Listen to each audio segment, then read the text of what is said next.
रसायनी येथील महिला उद्योग मंडळ संचलित शाळा सुरळीत सुरू राहावी आणि विद्यार्थ्यांचे शैक्षणिक नुकसान होऊ नये यासाठी शालेय व्यवस्थापन समितीने आता आक्रमक भूमिका घेतली आहे. शिक्षण विभागाने शाळेची इमारत धोकादायक ठरवल्यानंतर शाळा बंद पडण्याची भीती निर्माण झाली असून ही संस्था वाचवण्यासाठी माजी विद्यार्थी व पालकांना साथ घालण्यात आली आहे.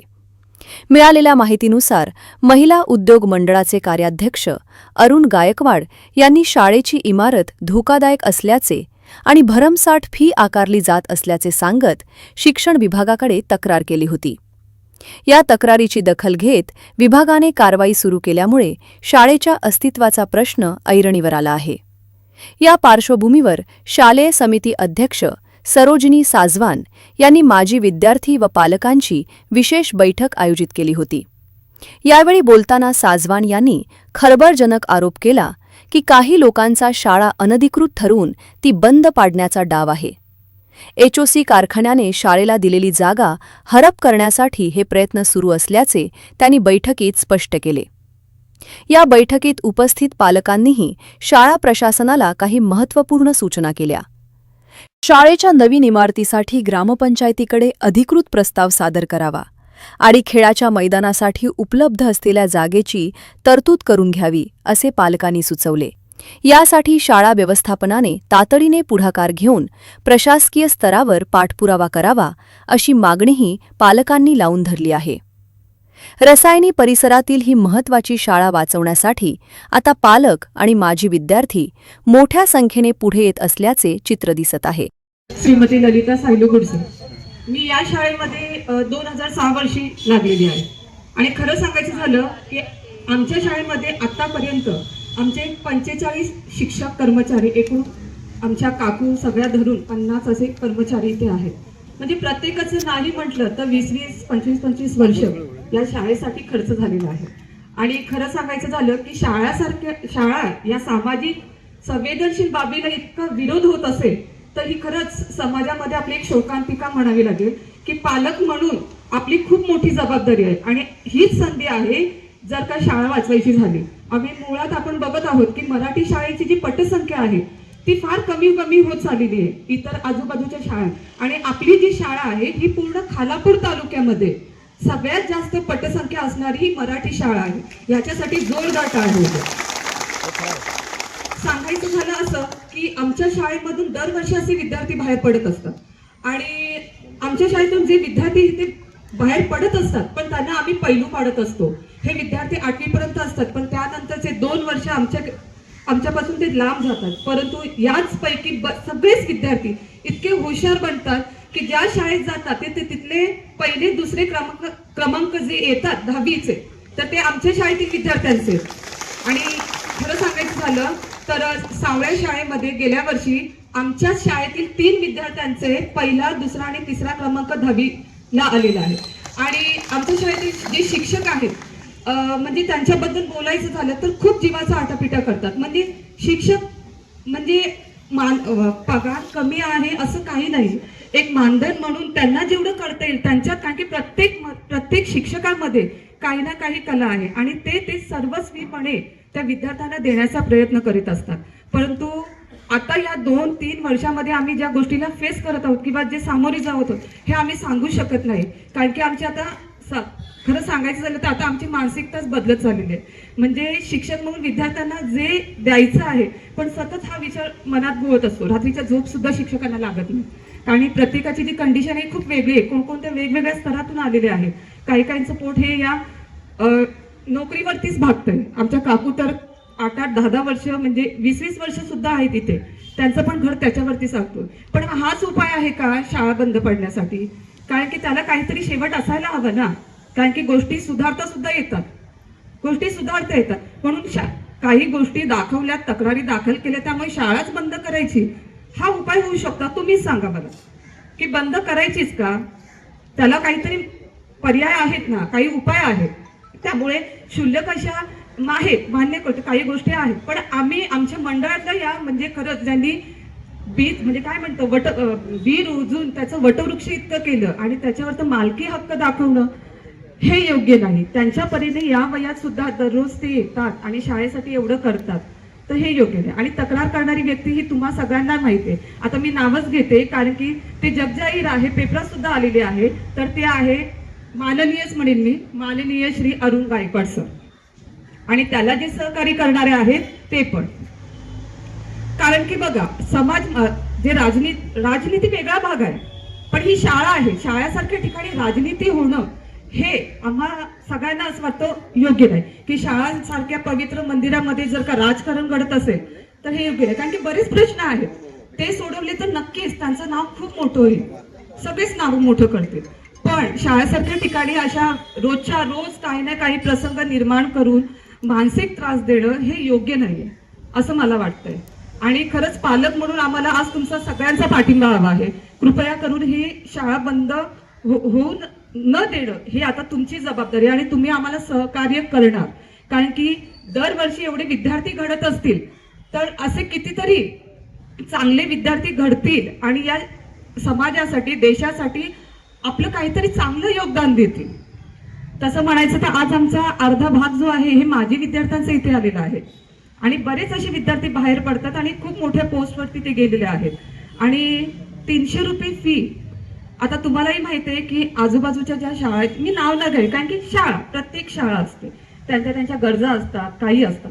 पण आमच्या शाळेची गरज लक्षात घेऊन आमच्या शाळेने फक्त 300 ते 350 एवढीच फी तिथे ठेवलेली आहे.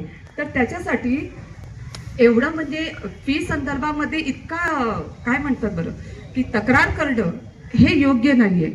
नाहीतर मुलांसाठी खाऊसाठी याच्यासाठी जातच असतात. मग 300 350 काय आहे ना ते. कारण की त्याच्यातून शिक्षकांचा पगार होतो, आमच्या आयांचा पगार होतो. कार्यक्रम दरवर्षी म्हणजे खरं सांगायचं झालं तर सामाजिक संस्कार देण्याचं म्हणजे जे सण उत्सव जे सुरू झाले ते आमच्या शाळेत सुरू झालेले. आणि प्रत्येक कार्यक्रम हा सण समारंभ असतो तो अतिशय उत्साहात केला, मग त्याचा सुद्धा खर्च भागायचा असतो. आणि दरवर्षी मे महिन्याच्या सुट्टीमध्ये शाळेचं जे काही रिन्युनेशनचं कामकाज असतं करायचं, तर ते सुद्धा त्याच्यासाठी सुद्धा लागतात पैसे, मग ते खर्च होतात. त्याच्यामुळे इथे त्या बाबीसाठी एवढं हे होतं तर ही शोकांतिका आहे. मला एवढंच म्हणायचंय की आमच्या सगळ्यांची बाजू लक्षात घेता आम्हाला खूप सहकार्य करा. कारण की खूप नुकसान होईल. आणि एक समाज म्हणून, एक पालक म्हणून तुमचंही कर्तव्य आहे की शाळेसाठी काहीतरी करावं. कारण की हे काही राजकारण नाहीये.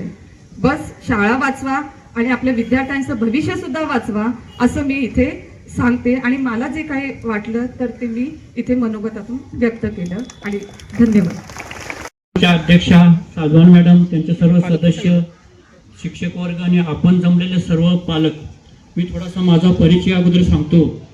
इथं बसलेले जे पालक आहेत त्यातले जवळजवळ 40-50 अधिक हे माझे विद्यार्थी आहेत. माझा परिचय सांगतो. मी जनता विद्यालयामध्ये 36 वर्षे सर्व्हिस करून नियत वयोमानानुसार सेवानिवृत्त होऊन 8 वर्षे झालेली आहेत. हीच समस्या आमच्याकडे देखील होती. मी तुलना करणार नाही आहे, पण एकंदरीत शाळेनं जे पत्रक दिलेलं आहे पत्रकारांना वगैरे, आमचे पत्रकार बंधू इथं आहेत, काही पत्रकारांनी बातम्याही दिलेल्या आहेत त्यांच्या. मी आज त्यांच्या एवढ्या बातम्या दिल्या, सरांकडे दिलेल्या. आज चांगली बातमी त्यांना मी दिलेली आहे.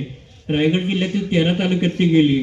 ती शाळेत जे काही यश मिळवलं आहे त्याच्याबद्दल सकाळी 5:30 वाजता मी त्यांना सगळं आम चांगलं सहकार्य करतो. पहिल्यांदा मी सांगतो, शिक्षक म्हणून मला जे काय नॉलेज आहे किंवा जे काय कायदे कानून बदलत गेले त्याच्यासंबंधी पालकांना अवगत करणं गरजेचं आहे आणि ते शाळेने केलेलं आहे. माझा कोणाबद्दल आकस नाही. माझी नात या शाळेत शिकते, पालक म्हणून मी आज बोलणार आहे. वास्तविक पाहता इथं बसलेले बरेच शिक्षिका आहे, माझ्या विद्यार्थिनी आहेत. ही शाळा इतकी चांगली चालते आहे की कोणतंही तूप खाल्ल्याबरोबर रूप येऊ शकत नाही. या न्यायानं आज शाळा ती वाढीला लागलेली. आम्ही विद्यार्थी संख्या वाढली की हे प्रॉब्लेम सुरू होतात. आमच्याकडे तेच होतं प्रॉब्लेम. आणि एक सर्वांना माहीत पाहिजे की ही शाळेचं भाग्य असं आहे की महाराष्ट्रभर कायम विना अनुदान तत्व हे शासनानं राबवलं. म्हणजे गरिबांच्या मुलांनी शिकायचंच नाही का? जे फी देतात, जे बऱ्यापैकी ज्यांची आर्थिक स्थिती चांगली आहे त्यांच्याच मुलांनी शिकायचं का? मस्कर तात्या तुम्हाला सर्वांना परिचित आहे. महाराष्ट्रातल्या 10,000 शिक्षकांना न्याय मिळाला आणि आज ते फुल पगार घेत आहेत. या कायम विना अनुदान तत्वाच्या तुकडीवर जर त्यांची नेमणूक असेल तर संस्था देईल तो पगार. संस्था कुठला पगार देणार? विद्यार्थ्यांच्या फी मधून. टप्पा अनुदान सुरू झालं. या शाळेला 1997 मध्ये आम्ही त्यात सहभागी करून घेतलं आणि औरंगाबादला मोर्चा निघाला मस्कर काका महाराष्ट्र राज्याचे कायम विनांदोलन संस्थेचे संस्थापक पण आणि हे पण म्हणजे अध्यक्ष पण होते. आणि तिथे एक दगडफेक झाली, त्यामध्ये एका पोलिसाला जीव गमवावा लागला, त्यांच्यावर केस झाली, अजून चालू आहे.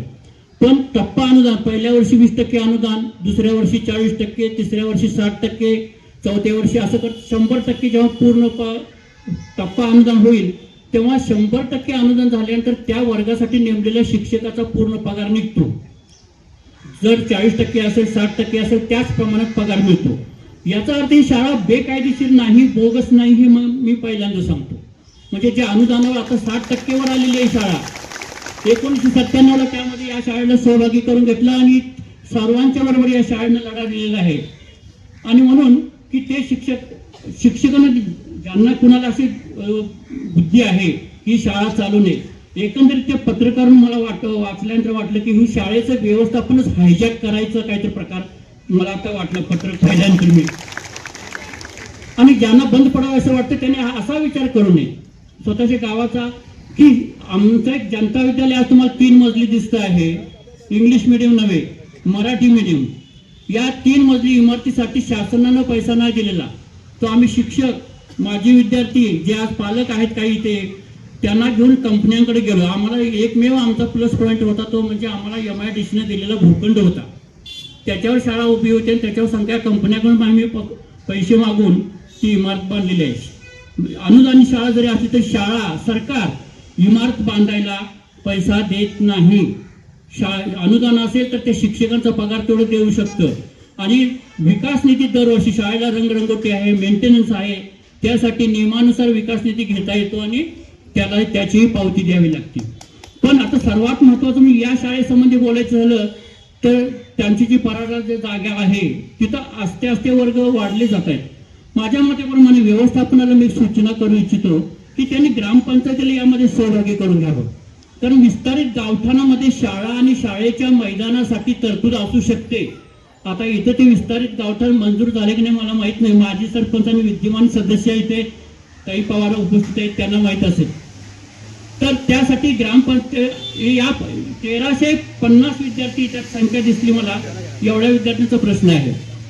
म्हणजे ज्यांना कोणाला शाळेबद्दल तक्रार असतील, ज्यांचा काही राजकीय इश्यू असेल, त्यांनी व्यवस्थापनाबरोबर बसावं आणि खूप कुशल चर्चा करावी. त्यांना तो अधिकार जरूर आहे. पण चांगला गाडा चालू आहे आणि त्याला मध्येच खो घालायचा, त्याचा परिणाम शाळेच्या विद्यार्थ्यांच्या बुद्धिमत्तेवर होणार आहे.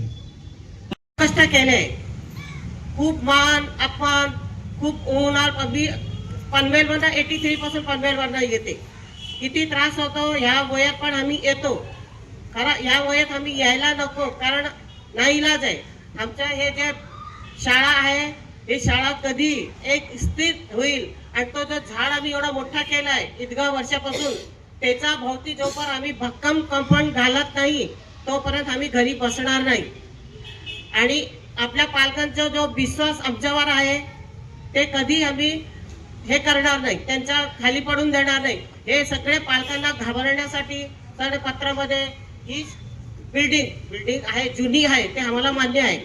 पण जे जीर्ण शब्द हे सांगितला जातो ते अगदी चुकीचं आहे. आम्ही वारंवार दरवर्षी त्या बिल्डिंगवर 5 ते 7 लाख खर्च करतो. संडास, बाथरूम, आता बाहेरून काय साफसफाईसाठी सगळीकडे आम्ही जाळ्या बिळ्या बसवलेल्या आहे. प्रत्येक खूप बेंच, खुर्ची त्याच्यासाठी. पण ते पालक घाबरतील. आणि पालक आमच्या वर्षात ते 6 परीक्षा होतात, प्रत्येक पालक वर्गात जातात. त्यांना माहिती आहे की आमच्या शाळेच्या भिंतीला एवढी सुद्धा कुठे करेक्ट नाही आहे, एवढी आम्ही काळजी घेतो. आम्हाला पण दुसऱ्यांनी काळजी घेण्यापेक्षा ते आम्ही आमच्या विद्यार्थ्यांची काळजी घेतो. जेव्हा ते पालक आमच्याकडे त्या विद्यार्थ्यांना सोडून जातात तर तेव्हा त्यांचे मुलं नसून ते आमची असतात, हे समजून आम्ही त्यांची काळजी घेतो. मग ते बाहेरच्या लोकांनी काय याची काळजी घ्यायची आणि काय हे कंगावा करायचं. भरमसाठ फी घेतो. भरमसाठ फी म्हणजे किती? 1ली ते 8वी वर्षाची किती होते? 5,000. आता त्या 5,000 मध्ये त्याला काय भरमसाठ म्हणतात का? बिना फीच्या शाळा चालवणं हे शक्य आहे का? शिक्षक कुठून येतील? एक दिवस कोणी येईल नाही, आम्ही देऊ ना, मोबाईलची सगळी येतील, पण असं ते मन लावून शिकवतील का? जे आम्ही शिक्षक निवडले, आज जी आमची शाळा चांगली चालते ते आमचे शिक्षक मन लावून आणि त्यांना शिकवता यावं. नंतर आता ते सगळे आमचे शिक्षक सगळे पोस्ट ग्रॅज्युएट आहे, बीएड आहे, डीएड आहे, डबल हे आहे, पण तरी सुद्धा त्यांना जे मानधन आम्ही द्यायचं तेवढं देऊ शकत नाही. पगार तर त्या मुळीच त्याला म्हणतच नाही मानधन, कारण 300 रुपये काय आम्ही त्याला पगार देणार आहे. तरी ते म्हणतात नाही, आमच्या शिक्षणाचा जर उपयोग गरीब मुलांना होत असेल आणि ते चांगलं शिकत असेल तर आम्हाला त्याच्यामध्ये आम्ही समाधानी आहोत. त्याला दिला तर ते नको म्हणणार नाही, पण आमच्याकडे देण्यासाठी त्यांचं काहीच नाहीये. मग ते आम्ही वर्षाचे किती आमचे कार्यक्रम असतात. आम्ही कधी मुलांकडे सगळे पालखीपासून पालखी, रक्षाबंधन, दहीहंडी आणि सगळे कार्यक्रम हे होतात. आणि पालक आपण इथे चांगलं शिक्षण, चांगले संस्कार आणि मुलांना सेफ्टी म्हणून जास्त पालक आपल्या शाळेला हे करतात. आम्ही किती म्हणलं की आमच्याकडे जागा नाहीये. गेल्या एक वर्ष असं झालं की 100 मुलं बाहेर होती. 100 मुलं बाहेर होती तर आम्ही म्हणलं आता ह्या वर्षी नाही मॅडम घ्या. तर जागाच नाही तर कुठे घेणार. मग त्यांनी नाव लिहून गेले, दुसऱ्या शाळेत गेली, पण दुसऱ्या वर्षी त्यांनी आपल्याकडे त्या मुलांना आणलं. म्हणजे काहीतरी पालकांना मिळतं ना त्याच्यामध्ये, त्याशिवाय ते पालक येत नाही. अगदी फी कमी म्हणून नाही, पण त्यांना त्याच्याबरोबर शिक्षण पण मिळतं, चांगले संस्कार मिळतात, त्यांचे पोरं सेफ्टी राहतात. आम्ही अनेक प्रकारचे कॅम्प पण भरवते, डोळ्यांचा शारीरिक तपासणी असते. आणि आपल्या मुलांच्या एवढी जर खरंच लागली तर आम्ही लगेच दवाखान्यात स्वतः घेऊन जातो. ते ना बाकीच्या शाळांमध्ये तसं नाहीये. केव्हा आधीमध्ये आम्ही कार्यक्रम केला तर कुठेही पालकांकडनं आम्ही एक पैसा घेत नाही. जे फी असते त्याच्यामध्ये भागवतो. आता याच्यापेक्षा ते पालकांना घाबरण्यासाठी की आता ही आम्ही बंद करणार, कोणत्या ह्याने बंद करणार. आणि ही शाळा जी आमच्याकडे आली आहे ती आमच्या ह्याचा मंडळाचा रजिस्ट्रेशन नंबरवर HOCनी आदिवासींसाठी 30 नंबर घेतला. त्यांनी ती शाळा सुरू केली. शाळा सुरू केल्यावर त्यांनी जोपर्यंत HOC चांगली होती तोपर्यंत HOCनी ती शाळा चालवली. नंतर शेवटची CMD आपले डॉक्टर रीना रामचंद्र त्यांनी आम्हाला बोलवलं आणि सांगितलं हे बघा, हे तुमच्या रजिस्ट्रेशन, ही तुमची शाळा आहे, तुम्ही चालवा. आणि असं करून 67 मुलं आम्हाला त्यांनी आदिवासी मुलं दिली. तशी ती 200 मुलं होती, पण ती 200 मुलं पण आजूबाजूची होती सगळे, भोईर, पाटील. आम्ही म्हणलं आम्ही फक्त पाराड्या गावातली आदिवासी मुलं घेणार. त्या मुलांच्या 2 वर्ष आम्ही शिक्षण, त्यांच्या घरचे कपडे, बाहेरचे कपडे, त्यांना पुस्तकं, वह्या, दप्तर आणि एक बाई त्यांना आंघोळ घालण्यासाठी ठेवली होती, कारण ते आंघोळ करून नाही यायचं. आणि त्या वाडी तेवढी खरूच झाली होती. HOCनी त्यांना खायला दिलं, पण त्यांच्याकडे लक्ष नाही दिलं.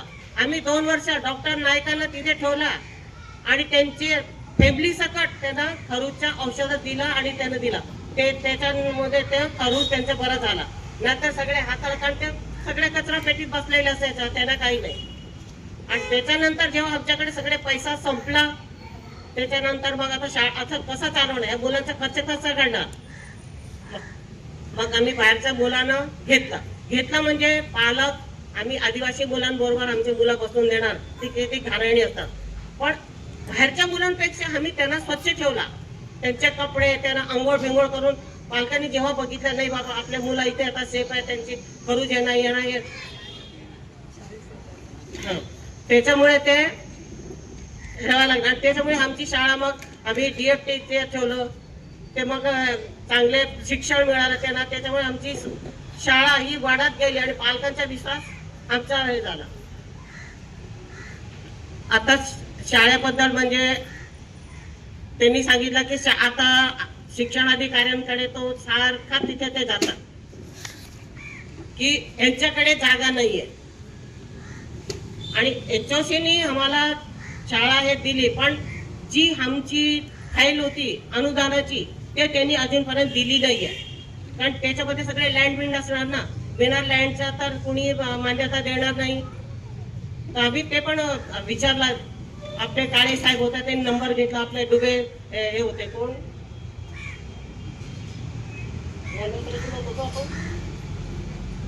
त्यांनी सांगितलं की मी खालीपासून वरपर्यंत फाईल मी स्वतः गेलेलो आणि एवढी मोठी फाईल आहे जोगदंड साहेबांना त्यांच्या सही आहे त्याच्यावर. आम्ही त्यांच्याकडे गेलो, त्यांनी सांगितलं की नाही आहे हजर. आणि आता हे माणूस म्हणतो जर तुम्हाला एवढी भीती वाटत असेल त्याला काय पाहिजे. बघितलंय 2 म्हातारे आहे, एवढं झाड मोठं आहे, एवढं फळं लागली आहे, हे कधी डचकतात आणि कधी आम्ही त्याला हे करतो. पण आम्ही तसं जाणार नाही, कसं सोडणार आम्ही. एवढा आम्ही कष्टाने शाळा वाढवलेली आहे. त्याच्यामुळे तो राग आला आणि आम्ही मग खूप आम्हाला मानसिक त्यांनी त्रास दिला. या 2 वर्षात आम्ही किती त्रासात जातो ते आम्हालाच माहिती आहे. आमच्याकडे सगळीकडे बदनामी केली जाते, हे असे आहेत, हे तसे आहेत, हे तसे आहेत. असू दे, आम्ही म्हणे काही म्हणा, आमचं मन आम्हाला सांगतो ना की आम्ही काही केलेलं नाहीये. बोलणारे चालतंय, ते म्हणतात ना तुझा भोगतार आहे, हाती चालणार आहे, अशातली गत आहे. त्याच्यामुळे आम्ही घाबरलो नाही. आमचे शिक्षक त्यांना हे करायला गेले की बाबा हे करा, तुम्ही हे घेऊ नका. पण ते काय म्हणाले, या 3 अध्यक्ष, सचिव आणि खजिनदारांनी राजीनामा द्यायचा आणि ती शाळा माझ्याकडे द्यायची. असं होऊ शकतंय का? असं देऊ शकतो आम्ही एवढं शाळा. आणि जर तुम्हाला असे विद्यार्थ्यांना पालकांबरोबर जर तुम्हाला असं वाटतं की तुम्हाला चांगली आहे, मला हे करायला, पण तुम्ही आम्हाला सहकार्य करा. त्याच्यासाठी ऑडिट केलं होतं ते एजन्सीच केलं होतं. तसं तर त्यांनी केलं, त्यांनी दिलाय तो रिपोर्ट व्यवस्थित नाही. पण आम्ही पण स्वतः बोलवून त्याचं ऑडिट केलं आहे. त्यांनी सांगितलं की 15 वर्षांनी काहीही विकी नाही आणि जे काही रिपेअरिंग करायचं होतं ते आम्ही केलेलं आहे व्यवस्थित. आम्हाला सुद्धा काळजी आहे ना मुलांची, आम्ही पण इथे दिवसभर असतो. आणि आता मागे सांगितलं होतं मॅडमने की माहितीचा अधिकार कुणीतरी मागवला होता, तर तो माहितीचा अधिकार आपण दिला नाही का, टाळला गेला, काय ठरवलं सांगा. ते आम्ही आमच्या वकिलाच्या सल्ल्याने दिलं की काय. त्यांनी माहितीचा अधिकार काही पण आम्ही आमच्या वकिलाला दाखवलं. ते म्हणलं हे तर सगळे ह्याचं आपल्या संस्थेचा एवढा हे मानतो की एवढा कोणी अधिकार दिले, तुम्हाला तर कोणी अधिकार दिले की संस्थेची एवढी बातमी बाहेर द्यायला. ते म्हणाले तुम्हाला संस्था चालवायला कायद्यानुसार संविधानाचा अधिकार आहे की तुम्ही काही माहितीचा अधिकार मागू शकता. पण सर त्याला काय लिमिट असेल ना. तुम्ही 15 वर्षाचा जुनं सांगता की तुम्ही कधी शाळा सुरू केली तेव्हा किती फी घेत होत्या, तुमच्या शिल्लक किती आहे, तुमचं काय आहे, तुमचं असं खूप. आता आज नाही आमच्याकडे, नाही तर आपल्याला दाखवलं असतं की त्यांनी काय काय लिहिलंय. त्यांनी असं सांगितलं की मी सगळ्या शाळांना दिलं आहे. आम्ही चौकशी केली, कुठे नाही दिलं, आम्हालाच दिलेलं. आणि ते पण त्यांनी सांगून त्याच माणसाकडनं नाही आरोग्याकडनं पण सांगितलं असं त्यांनी असं दिलंय. तो माणूस तसाच आहे, असं ते आम्हाला हा तसं तो माणूस तसाच आहे. म्हणून सगळ्यांना त्रास देतो. आणि पंचायतीमध्ये माझ्या स्टेजवर बसलं तर सगळ्यांना त्रास देत बसतो असं म्हणतो. पण हे खरं त्याच्या बोलण्याने हे सगळे, तर तो आकाश कांबळेला काही त्याच्यामध्ये माहिती नव्हतं. पण तरी नाही, आम्ही नाही दिली. आम्हाला नाही वाटलं की थोडंफार माहिती दिलं, पण सगळीच माहिती तो मानतो. 15 वर्षापूर्वीचं तुम्ही हे द्या, ते द्या, ते द्या, किती पैसा आहे, किती आहे. ज्या वेळेला ते आमच्याकडे मागायला आले त्यावेळेला त्यांनीच त्यांना विचारलं. या मॅडमला कम्युनिटीचे आधार होते. म्हटलं तुम्ही कोण आहात ते आम्हाला सांगा, तुम्हाला आमची कशाबद्दल माहिती हवी आणि काय हवी. नाही म्हणा आम्ही सगळ्या शाळेंना दिलेली आहे म्हणून तुमच्याकडनं आम्हाला आलं. तर आम्ही चौकशी केली कुठे नाही म्हणून आम्हाला जरा थोडासा डाऊट आला. ते ती व्यक्ती जर काही सांगत नाही मी कोण अधिकारी आहे, काय आहे, त्या लेटरला सही नाही, शिक्का नाही, मग आम्ही कसं देणार. म्हणून आम्ही दिलेले कारण तेवढं एवढंच, बाकी देण्याचा. मग शेवटी खूपच त्यांनी हे केलं तर म्हटलं आमच्या वकिलांनी सांगितलं की धर्मदा आयुक्तामधून तुमची सगळी त्यांना माहिती मिळेल, तुम्ही तिकडनं घ्या. आम्ही त्यांना सरळ सांगितलं की आमची सगळी माहिती. जनोदयकरिता कॅमेरामन दीपक जगतापसह मनोज कळमकर, खालापूर.